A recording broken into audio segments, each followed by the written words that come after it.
Mon téléspectateur, ma téléspectatrice, tu es là, sois le bienvenu. J'espère que tu te portes bien. Écoute, aujourd'hui, j'ai une question importante pour toi. Je vais te mettre en contexte. Mais juste avant, permets-moi de te dire ceci. Si tu veux écouter cette magnifique émission, chaque épisode avec attention, je suis en rediffusion sur Spotify, en audio et vidéo, sur Facebook que tu écoutes peut-être en ce moment et sur YouTube. Et tu cherches sur Spotify Le Monde de Denis Boucher. Sur Facebook, tu m'as probablement déjà trouvé. Et sur YouTube, tu cherches également Le Monde de Denis Boucher. Et petite annonce, si vous êtes intéressé par mon programme Maigrir intelligemment, rapidement, les inscriptions sont en cours et ça se termine ce mercredi 20h. Alors, si tu veux prendre ta santé en main, maigrir sans te priver de nourriture, sans t'épuiser à l'entraînement, en redonnant à ton métabolisme l'équilibre dont il a besoin pour brûler du gras, c'est le temps. Toutes les informations sur mon extraordinaire, fantastique et merveilleux site Internet que tu vois à l'écran, denisboucher.com. Ma question pour toi. Qu'as-tu fait pour ta santé cette semaine? Je te la pose la question. Est-ce que tu as gardé ton magnifique et gros postérieur bien assis dans ton sofa à ne rien faire en te disant, il faudrait bien que je fasse quelque chose? Est-ce que tu étais dans ton armoire en train de regarder toutes les magnifiques cochonneries que tu achètes régulièrement, les bonbons, les biscuits, tout ça, et tu t'es dit, ah, je vais en manger seulement 3 aujourd'hui, tu as mangé le sac au complet, en te disant, ouais, la semaine prochaine, je me prends en main. Je me prends en main la semaine prochaine. La plupart du temps, tu te racontes des histoires. Et pourquoi cette question et pourquoi cette introduction assez solide? C'est que hier, j'ai accompagné ma mère pour aller voir une de ses amies d'enfance dans un foyer de personnes âgées, une résidence de personnes âgées. On appelle ça au Québec RPA, tu sais, on réduit les mots, on essaie de cacher ce qui se passe, là, tu sais, résidence pour personnes âgées. Mais dans le fond, c'est l'endroit où tu vas techniquement mourir. Parce qu'avant même de mourir, tu es probablement techniquement mort. Et cette personne qu'on est allé voir, ben, elle n'a pas reconnu ma mère, qui était son amie d'enfance. Moi, je l'ai connue plus jeune, mais c'est évident qu'elle ne m'a pas reconnu. Et pendant l'heure où nous avons été là, qu'est-ce que j'ai entendu le plus souvent? Au clair de la lune, mon ami Pierrot. Bravo, c'est extraordinaire. Un beau sourire. 30 secondes plus tard. Au clair de la lune, mon ami Pierrot. Bravo, bravo, bravo. 30 secondes plus tard. Au clair de la lune, mon ami Pierrot. Pierrot? Jean-Guy? Pierre-Paul? Non, Pierrot. Pierrot. Bravo, bravo. 1 heure en boucle.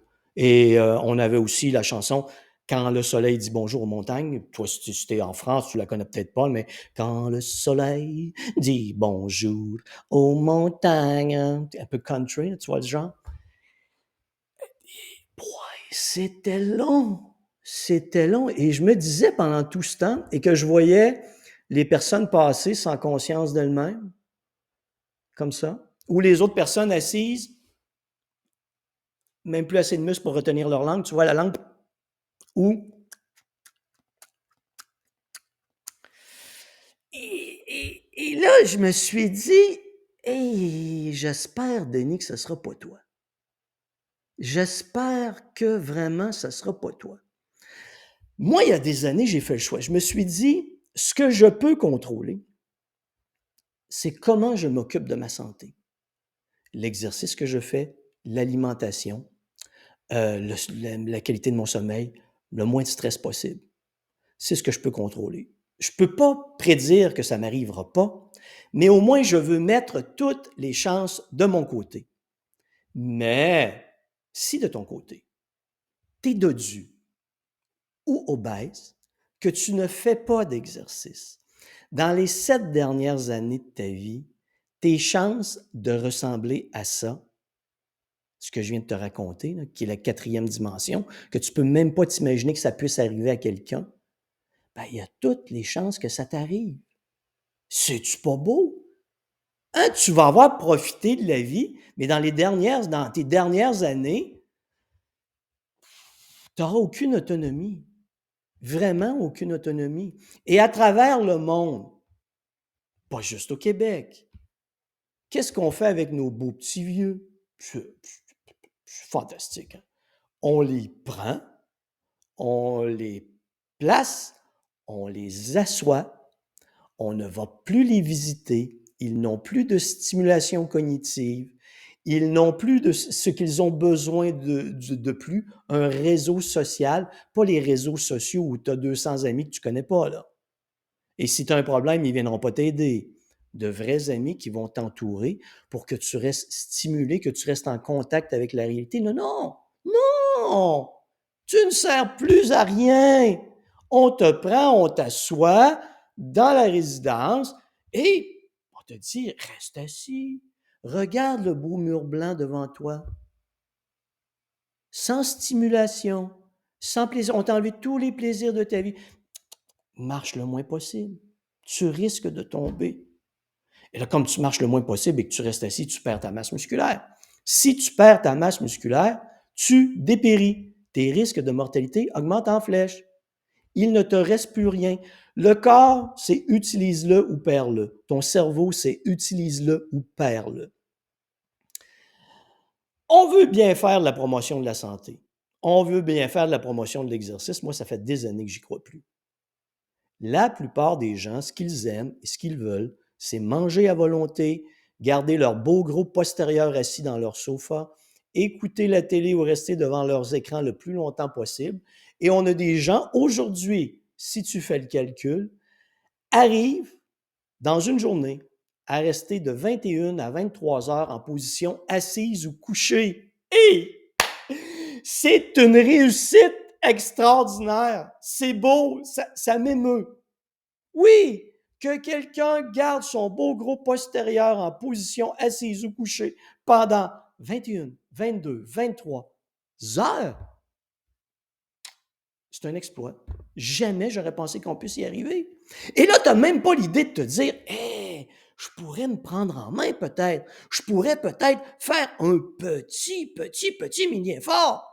Au lieu de rester 23 heures en position assise ou couchée, je vais baisser ça à 22h30.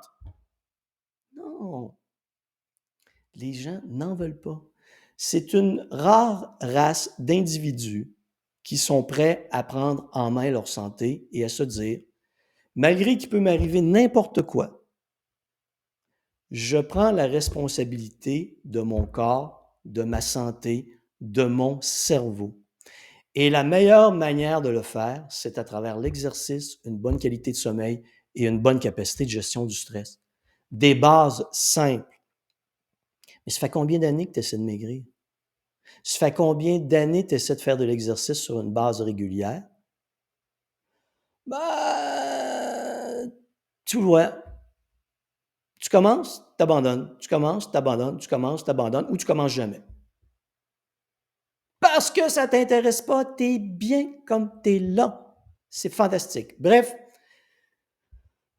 pense à Au clair de la lune et imagine-toi toute cette belle bande de personnes âgées assises à attendre. Attendre quoi? Rien. Aucune connexion avec la réalité. Rien. Rien. Pipi, caca? On vient te prendre par les mains. On t'emmène doucement sur la toilette. On t'assoit. Quelqu'un t'essuie. Oh, quelle réussite!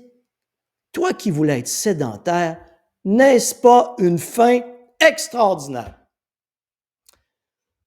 Donc, tu le comprends, ce podcast, Le Monde de Denis Boucher, sert à te botter le derrière dans l'espoir qu'un jour, tu arriveras à faire quelque chose avec ta santé.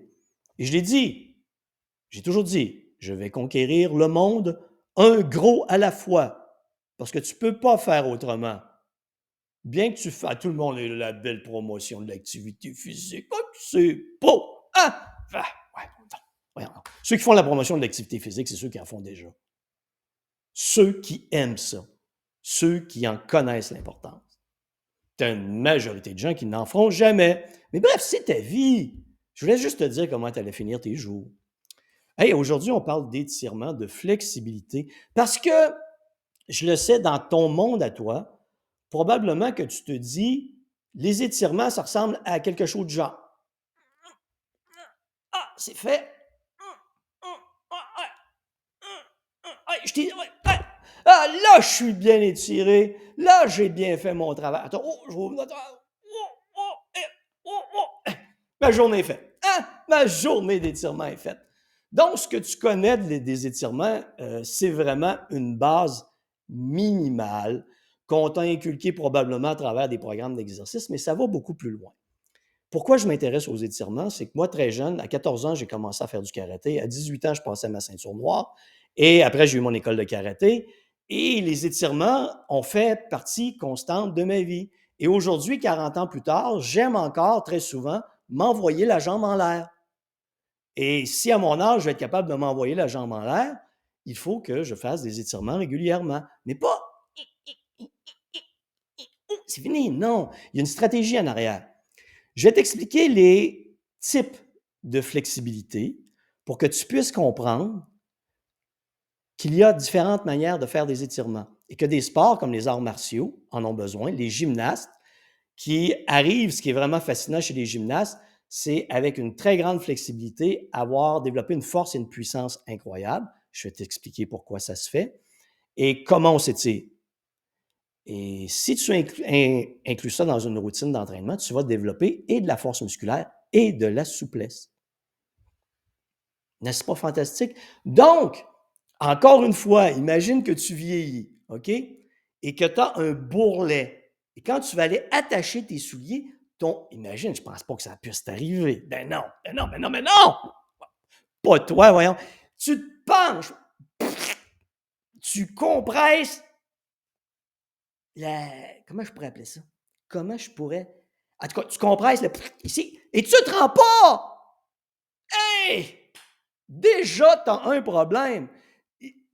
On l'enlève, ce morceau en trop, par magie comme ça, et tu te penches et tu ne te rends pas non plus parce qu'il te manque de souplesse. En premier, tu avais un obstacle. L'obstacle retiré, si tu ne te rends pas, c'est que tu as zéro souplesse. Tu n'as pas travaillé tes muscles en souplesse. Alors, les 6 types de flexibilité. Dynamique actif. Imagine, je suis debout devant toi.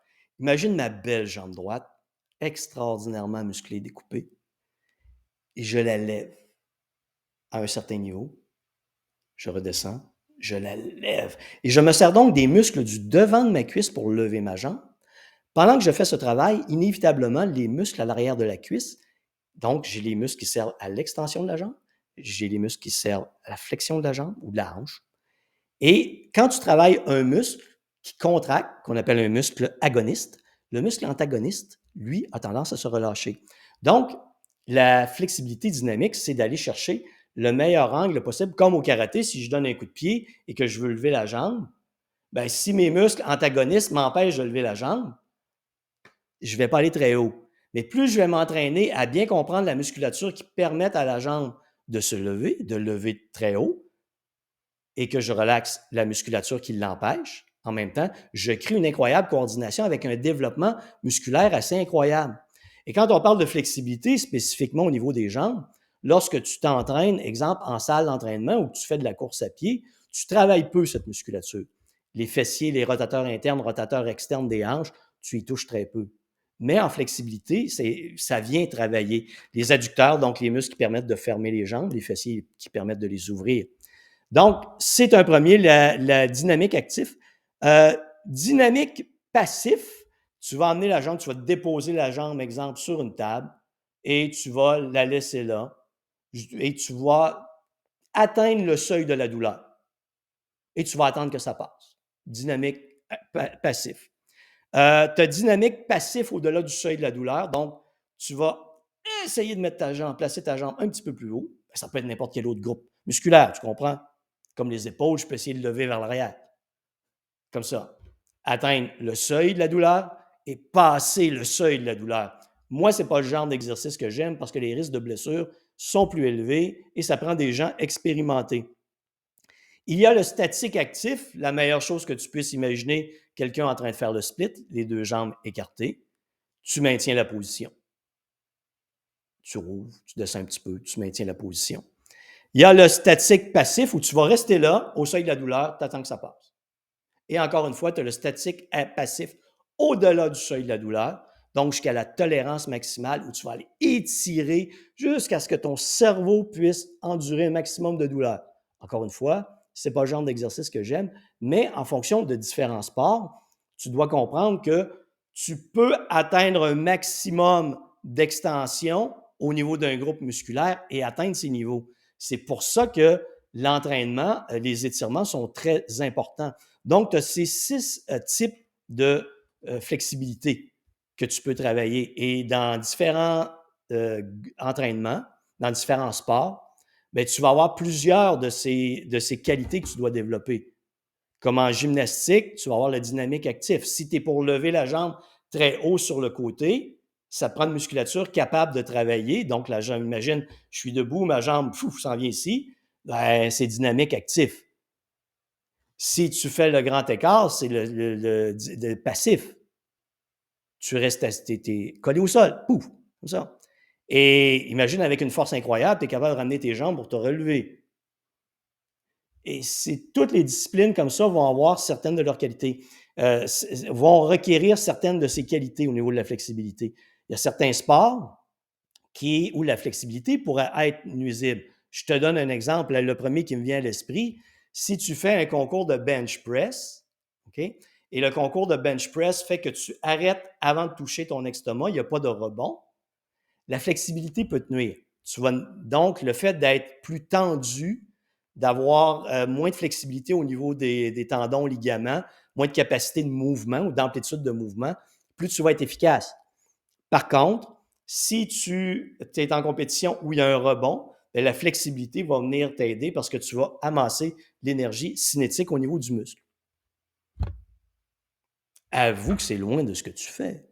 Tu sais, à la fin d'un entraînement, qu'est-ce que tu vas faire? Oh, oui, c'est assez. Ouais. Mais c'est pas ça. Ça sert à te préparer avant l'entraînement. Tout dépend. Les étirements, tu peux t'étirer avant l'entraînement. Fais un test juste pour le fun. Imagine que tu vas courir. Étire le côté droit, mais n'étire pas le côté gauche. Pars à courir. Observe la différence entre chaque côté. Tu vas te rendre compte que le côté qui a été étiré est nettement plus efficace. Donc, il y a eu une préparation musculaire. Au niveau des étirements et au niveau de n'importe quel sport, un muscle est plus efficace quand il est chaud. Donc, quand la chaleur est plus élevée à l'intérieur du corps, à l'intérieur du muscle, et qui a un plus grand débit sanguin. Donc, il y a un apport en oxygène plus grand. Et c'est pour ça que moi, les étirements sont très bons, mais avant de faire des étirements, si je vais faire du musculaire, je vais faire un peu de tapis roulant avant pour activer la circulation sanguine. Mes muscles vont être beaucoup plus chauds. Je vais aller faire mes étirements et je vais aller faire mon entraînement musculaire. Mais pour moi, les étirements sont devenus aussi, dans certains cas, un entraînement musculaire. Je t'explique. Imagine ceci. Il y a 4 types d'étirements qu'on puisse faire. Là, on vient de parler de 6 types de flexibilité. On a 4 types d'entraînement qu'on peut faire. Le stretching dynamique. Le stretching dynamique, encore une fois, j'y reviens à ça, ça recoupe ce qu'on a dit tantôt. Je suis debout, tu l'essaieras, tu lèves la jambe. Pour travailler la musculature qui permet de lever la jambe, et tu essaies de relaxer la musculature à l'arrière de la jambe et le fessier qui, lui, a tendance à vouloir ramener la jambe. C'est ce qu'on appelle du contrôle moteur. Tu vas donc, dans ces conditions, développer une force plus grande avec une plus grande flexibilité. C'est certain qu'au début, ta jambe ne lèvera peut-être pas haut, mais au fur et à mesure que tu vas comprendre le principe, ta jambe va lever de plus en plus. Pense à une ballerine, pense à un gymnaste. Quand la jambe est très haute dans les airs, c'est ce qu'ils sont arrivés à faire. Parce qu'ils ont appris comment le faire, ils ont appris à développer le contrôle moteur nécessaire. Donc, tu vois que quand on arrive dans ces dimensions, c'est beaucoup plus loin que juste le fait de s'étirer. C'est une coordination entre notre cerveau, la musculature qui doit se contracter et la musculature qui doit relâcher. Et ça, c'est un apprentissage qui se fait sur le long terme. Stretching dynamique, c'est une partie de mon entraînement. Donc, moi, mon entraînement, 2 fois en salle par semaine, 2 fois d'étirement dans les modèles qui sont là par semaine chez moi. Parce que, comme je te l'ai dit, j'aime beaucoup encore m'envoyer la jambe en l'air. Statique, actif, imagine le grand écart. Donc, imagine le grand écart, comme ça. Tu vois, jambe droite, jambe gauche, comme ça, grand écart. Okay? Imagine le sol. Ici, statique, dynamique, j'ouvre les jambes. Je sens une tension à l'intérieur des cuisses. Qu'est-ce que je fais? J'applique une pression pour essayer de ramener mes jambes sur le sol. Je vais contracter les muscles à l'intérieur de mes cuisses. Ça va créer un relâchement musculaire, une diminution de la tension, le réflexe de contraction. Je vais ouvrir un peu plus, je vais appliquer une tension au sol, 5 secondes, 1 seconde de repos, j'ouvre encore un peu, j'applique une pression au sol avec mes pieds pour essayer de ramener mes jambes, j'ouvre un peu et je vais aller atteindre le maximum d'efficacité. Donc, stretching dynamique, statique actif, isométrique, je vais prendre une position, je vais rester là, je vais attendre, je vais regarder les petits oiseaux passer. Pit, pit, pit, pit, pit. Et un jour, peut-être, mes muscles vont se relâcher. Je vais respirer calmement et je vais ouvrir un peu plus. La flexibilité. En isométrique comme ça, ou en statique actif, va être beaucoup plus grande que le dynamique. Parce qu'imagine que je suis debout, je lève ma jambe de côté, à moins que je sois un expert, que j'ai bien compris le principe, ben, ma jambe va lever moins haut que si je tente de faire l'exercice grand écart en statique. Ou en isométrique, qui veut dire qu'il n'y a pas de mouvement, que j'attends que ça se passe, la douleur passe, je rouvre un petit peu, j'attends que ça passe, je rouvre un petit peu. Et vous avez compris. Et l'autre qu'on connaît le plus, c'est la stretching de relaxation. C'est que j'atteins même pas le seuil de douleur. Je sens même pas de tension, donc je bouge mon corps, je le mobilise pour activer ma musculature. Ça prépare à l'entraînement, ça ne permet pas nécessairement de gains supérieurs. Moi, j'aime bien ce que je trouve de l'entraînement, des étirements, relaxation, c'est que ça n'amène pas assez de débit sanguin rapidement aux muscles. Donc, c'est très, très, très, très long. Et c'est très long d'aller chercher un résultat de souplesse avec ça. Par contre, je sais, j'entends des gens me crier, là. Yoga, Denis, yoga! Oui, c'est parfait. Moi, j'ai pratiqué du Ashtanga yoga. C'était des positions assez étranges, OK? Où tu n'as pas le choix d'apprendre à ce que je viens de t'expliquer, te servir du muscle qui travaille et relâcher celui qui t'empêche d'effectuer le mouvement. Donc, le yoga, pour les gens qui aiment le yoga et qui veulent faire ça relax, apprendre à établir une connexion entre leur cerveau et leurs muscles et faire ça en toute douceur et toute lenteur, magnifique, c'est parfait. Ma préférence va aux étirements de nature plus dynamique et active. Préférence à moi. Maintenant, dans l'Ashtanga Yoga, comme je viens de te dire, il y a une notion davantage de contrôle moteur où on vient chercher beaucoup plus le contrôle des muscles agonistes et le relâchement des muscles antagonistes. Donc, tout dépend de ton objectif. Dans le sport, si on se limite à des exercices passifs, ça peut être long avant d'y arriver. Parce qu'avec les exercices dynamiques, on est beaucoup plus capable d'amener ce relâchement neuromusculaire qui amène une tension des muscles qui t'empêche de faire le mouvement. Et tout ça t'amène étrangement à un développement musculaire si tu établis un programme d'entraînement avec du stretching dynamique, statique, actif. Ça t'amène à un développement musculaire, un développement un développement de groupe musculaire. Bravo, Denis. Bravo. C'est à cause d'hier. Ça m'a influencé au clair de la lune en boucle et tout ça. Là. Je suis en train de me perdre. Tu vas contrôler mieux tes groupes musculaires. qui te permettent de faire certains mouvements. Tu vas les faire de façon continue et ça va amener un développement musculaire. Un développement de ta masse musculaire, un développement de la souplesse, de la flexibilité et tu vas travailler des muscles qui ne travaillent que rarement. Je reviens aux arts martiaux parce que c'était mon domaine de prédilection pendant des années. Les muscles des hanches sont très peu travaillés dans d'autres sports. En gymnastique, en ballet, vous allez le trouver beaucoup. Dans les arts martiaux, c'est inévitable. Vous n'avez pas le choix. Vous allez travailler beaucoup les fessiers, les adducteurs. Ce sont des groupes musculaires qu'on travaille beaucoup. Mais en salle d'entraînement, qu'est-ce qu'on travaille le plus souvent? La plupart des gens, c'est vraiment les cuisses, les ischio-jambiers et les mollets. On se limite à ça. Les gens qui sont plus habitués à l'entraînement vont travailler beaucoup plus les fessiers avec des squats. Mais si je vais aller chercher cette notion dans le sport de flexibilité parce que j'en ai besoin, c'est la manière de procéder. Bref, je sais que c'est un petit peu abstrait et mon écran n'étant que ça de large, comme ça, je devrais y arriver. Là. En tout cas, que ça de large, tu as compris. Ben, je ne pouvais pas tout montrer. Non, il faut que ça se limite à ce que je t'explique là. La semaine prochaine. Écoutez, il va y avoir des changements dans mon studio ici. La semaine prochaine, lundi, dans le live, ça devait être physiologie et pathophysiologie de l'ultramarathon. Il va être préenregistré et diffusé sur ma page Facebook Courir lentement. Courir lentement en un seul mot.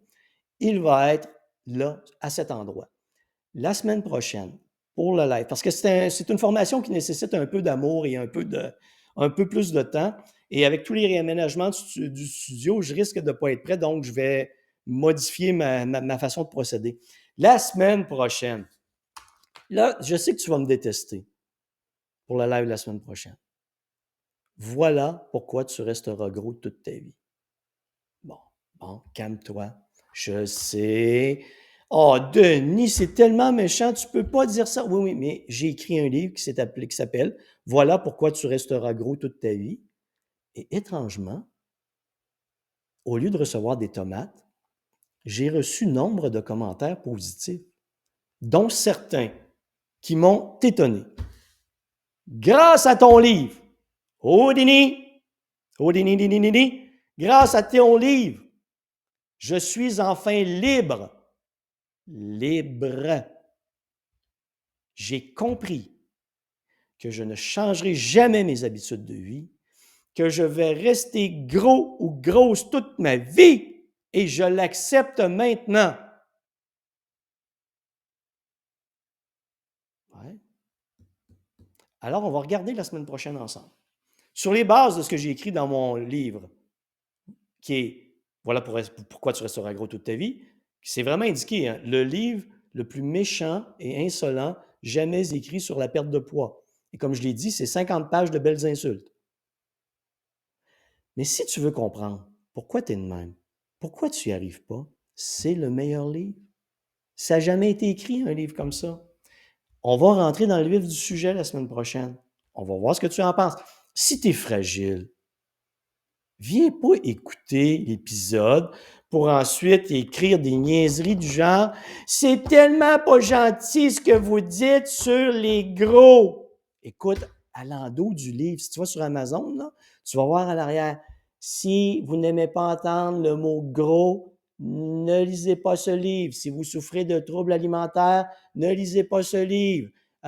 S'il se passe ça, ne lis pas ce livre. » Ça s'adresse à un petit pourcentage de gens courageux qui vont vouloir accepter qu'on se parle directement la semaine prochaine.